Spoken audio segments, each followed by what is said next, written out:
The mic. Hi, folks. It's your old pal Geronimo. Just dropped by to say I think we need to talk. And let's talk for a minute here, just us friends. Um,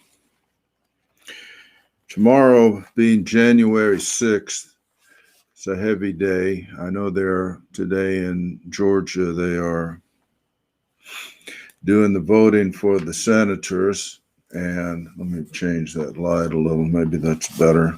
But the senators being elected in Georgia, they tell us that, that's the most important thing on earth, and the end of the world is coming. And if we don't get the Senate, we're going to lose everything. Well, I don't know.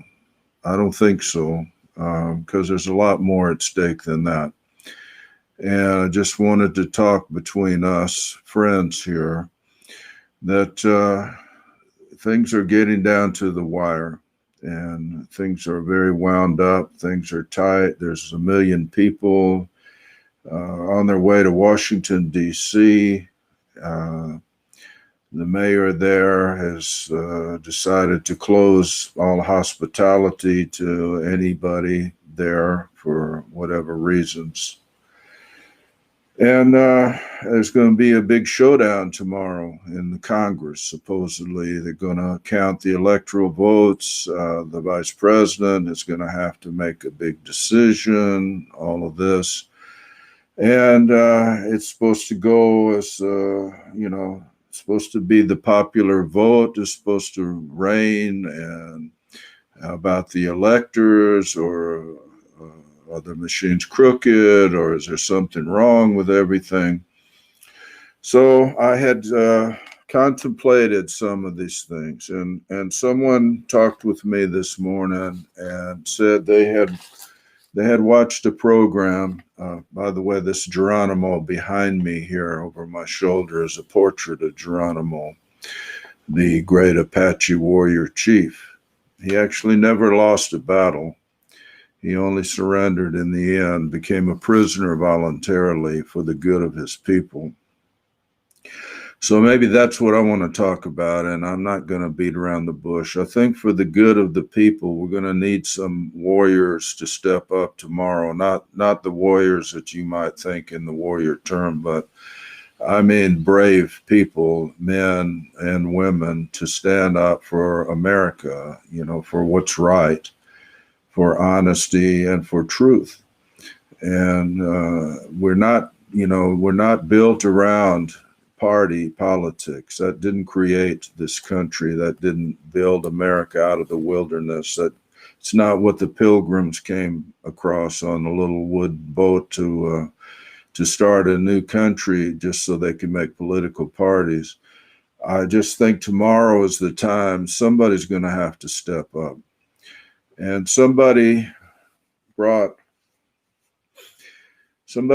up the question, what if, I'm going to jump way ahead of things and I'm going to just get to it.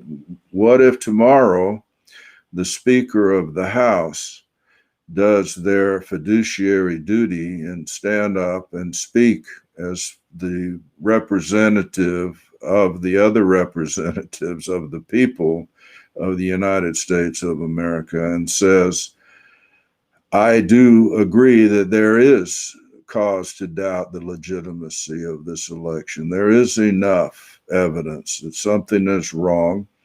And for the good of the country and the good of the people, we need to address this openly and honestly, and we need to resolve this dispute head on and basically either have a new election or come to some other way of electing a president and vice president, which the Constitution, by the way, has. It has all these things. And so I'm just calling on the Speaker, should I say her name, Nancy Pelosi, to man up and come up and do your job. You have to protect the United States as a whole. And it's not going to do any good for the Republicans, no matter who they are, to call for a fairness of a hearing when the other side is maintaining there is no wrong there. It's going to have to be somebody from the Democrat side. It's going to have to stand up and say, yes, I think there is enough evidence that something is wrong. And we have to be honest and address that evidence, or else we're not going to be able to reunite our country. Now, who would that be? Who could stand up and do something like that? I don't know. I just have a little list. Maybe we can take a second and go down the list. Maybe who would want to stand up tomorrow and stand up for what's right in America? And I'm not saying I'm trying to promote one candidate or the other. I'm just saying I think we got to resolve this problem. I mean, if, even in football, they have, they have to have overtime, or they have other ways of resolving ties or disputes. But let's just say, for instance, okay, well, let's look at the leaders. All right, there's two people, primarily two people that are contesting this thing, and those are the two candidates. So there's the current sitting president. He is contesting it, and he's shown a lot of things and proof that he thinks it's wrong. Well, then there's the opposing candidate, who is the one who's seeking to get the office. So, I don't know that either one of these are going to be able to solve the problem, but I would like to say we have heard from President Trump, but what about Biden? What about Joe Biden? We haven't heard anything from him. Has anybody asked him, did you cheat, or did you think there's cheating, or did somebody cheat, or do you want to contest the election? Do you want to say, yes, you would like to see these things resolved? Would you be willing to say, I'm not going to accept the office under these conditions until there's a thorough investigation and everybody's satisfied that I am legitimately elected to replace the current president? Well, all right, I may be digging a hole for myself, so let me just go right ahead and keep digging. If it's not him, not either one of them, and nobody's likely to listen to them. And what about a former president? And again, I think it's going to have to be a Democrat. So who would that be? It's kind of a short list. I don't know. But would that be William Jefferson Clinton? Would he want to call on a fair investigation? Would it be Barack Obama? Would he want to challenge and see that a fair election is done? Or maybe it would be Jimmy Carter. You think Jimmy Carter, he actually would be the most reasonable guy. Why doesn't he step forward and say, I think we need to investigate, or maybe we need to redo the election in these contested states? And so, President Carter, where are you? I mean, Georgia is your home state. Where are you? So, Speaker Pelosi, that's your job. That's your fiduciary duty. You would actually be a hero if you were to stand up and do that. But if you don't, then what about the Senate leader, Schumer? How about, Senator Schumer? Would he be willing to stand up and say, yeah, we need to resolve this before we can go forward as a unified nation? I don't think so. So who does that leave? Well, we go to the House. And in the Democrat House, there's only one person I can think of that would probably be considered doing it. That would be Tulsi from Hawaii, Tulsi Gabbard. And Tulsi, you're a soldier, and I believe that you do care enough about America to cross party lines or whatever, not take the party lines to be more important than the country. But what if somebody like Tulsi stood up and said, you know what, there is something wrong here in this state, and we need to settle it. We need to find out what happened, and we need to redo the election. We need to do paper ballots, fingerprints, and signatures. How about that? Tulsi, you can do it. I believe you will do it. And we will be very proud of you, a daughter of America, a soldier standing up, willing to do the right thing, say the right thing. So, is there anybody, the Supreme Court, they passed the buck. The other courts, they passed the buck. So who wants to be the hero of this story? Because we're sitting on a powder keg. I don't have to tell you that. Everything is wound up tight, and everything is, we're sitting here playing with matches, sitting on a pile of gunpowder. And tomorrow I pray and hope that it does not get lit. The fuse does not get lit. And there's a way to defuse this. I have just gone through it. Somebody from the opposition or the supposed winning party has to say, yeah, this contest don't seem quite right. And I'm willing to forego my supposed victory or our victory to say, let's check this out, or let's do this over. Let's settle this thing. Like grown-ups, like gentlemen and ladies, where are the adults? That's what I'm asking. Where are the adults in the room? I remember a time when there was adults there in Washington in the Congress. I remember John Kennedy. I was there myself. I was there on that day, 1961. Okay, 60 years ago this month happened to be freezing cold January day. I was there, was 9 years old with my parents. But I was there when John Kennedy said the immortal words, ask not what your country can do for you, ask what you can do for your country. You remember that? Well, I'm asking, is there anybody in the Congress willing to try to stand up for what's right? Or do we have to fight this out? Do we have to go outside and settle this thing?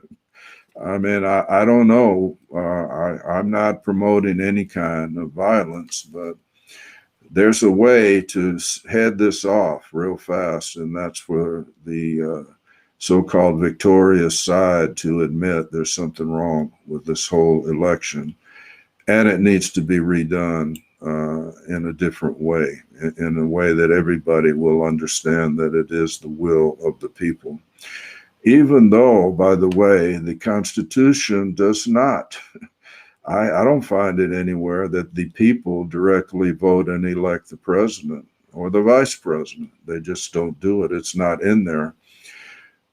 Maybe it's because of things like this. Maybe it's because that they foresaw there's a possibility of a crooked thing, and that they also knew that so-called pure democracy never works. The Greeks found that out thousands of years ago. They found out as soon as the public realized they can vote money from the public treasury for themselves, that's the beginning of the end of the democracy. Well, they done found that out here in America with the help of a whole lot of other politicians, news people, all of that. So now the people voting themselves money, and there's going to be no end. So there's no point trying to call for this pure democracy. And we are a constitutional republic. For that reason, pure democracy don't work in an imperfect world with imperfect people. It doesn't last very long. I am for democracy and for the will of the people, but I don't think the will of the people has been honored in any way in this thing. So how about this crazy idea, but how about an election or a re-election or whatever, the same candidates, same states, or maybe just the contested state? How about paper ballots, fingerprints, and signatures? That's what you got to put on there to vote. What's wrong with that? And there will be no TV ads, no polling, no social media ads. We don't need, everybody knows who's who by this. How about leave the money out of it? The only ones getting rich are the news stations. Do you realize that? I've been told that the candidates from the 2016 election, one of them, uh, he made his wife his media buyer, and they got a percentage, 15 or 20% of all the money given to buy ads in media, which amounted to many millions. So do you mean they make millions just by running for office? Yeah, they sure do. But all right, let's take the money out, the ads out, the polls out. Just have a new ballot, paper ballot election. Put your thumbprint on there in ink and your signature. I'm willing to do that, and are you? I want to end this with the immortal words of Winston Churchill. I couldn't finish without bringing him in. He said that America always does the right thing, but only after they have tried everything else. Okay, so we tried everything else and it hasn't worked. So why don't we do the right thing now? Why don't we have a for real fair election? Why don't we just go for it and actually have everybody agree as to what the rules are?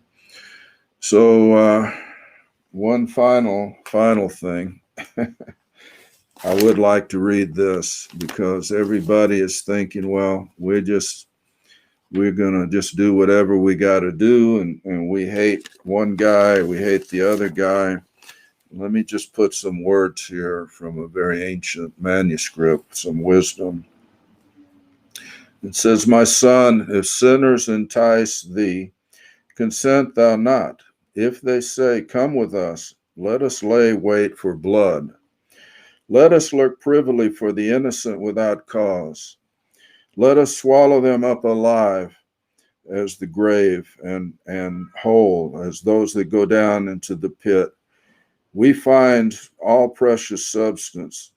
We shall fill our houses with spoil. Cast in thy lot among us. Let us all have one purse. My son, walk thou not in the way with them. Refrain thy foot from their path. For their feet run to evil and make haste to shed blood. Surely in vain the net is spread in the sight of any bird, and they lay wait for their own blood. They lurk privily for their own lives. So are the ways of every one that is greedy of gain, which taketh away the life of the owners thereof." So, greedy of gain, that brings lots of pain and trouble to everybody. But in the immortal words of one man who said, there is no greater love than the one who lays down his life for his friends. Well, somebody somewhere, we're looking for someone in Congress to stand up and perhaps lay their political life down for their country, their friends, their family, their children, to defuse this terrible situation. And I pray that they will do that. They will step up, man or woman, step up and do the right thing. Thank you. God bless you. Geronimo out.